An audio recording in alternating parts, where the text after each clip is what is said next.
Жеков, отбора на Лордс, загубихте резултат 8-4, крайен резултат. Няколко думи за изминалата среща. Хубав двубой. За съжаление, днеска с много липсващи футболисти от наша страна. 6 човека точно. Трябваше днеска да прави дебют на вратата в Премиер лигата. След една годишна пауза след скъсана връзка, смятам, че отбора се държа много добре първото полувреме. Имаше едно положение, което може би повлияло на резултата, а именно играта с ръка на противниковия вратар извън наказателното поле, който според мен би трябвало да бъде изгонен. Съдията даде само жълт картон. Въпреки че изразително биха 8-4, смятам, че резултатът не отговаря на играта. Матчът беше наистина равностен.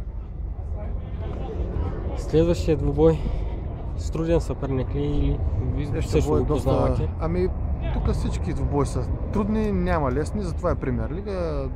Силите са изравнени, последния може да би първия може да падне отпред последния, така че смятам, че тук няма някой изразен или изявени така отбори, които да кажем, че са фаворити за сега. Мисля, че до последно няма да се знае кой ще бъде първи. Какво да очакваме от Лордс следващия двубой? Това, което ще очакваме, е малко да стегнем дисциплината, за да може да съберем поне една-две смени да дадат. Видя се днес, че просто не липсваха.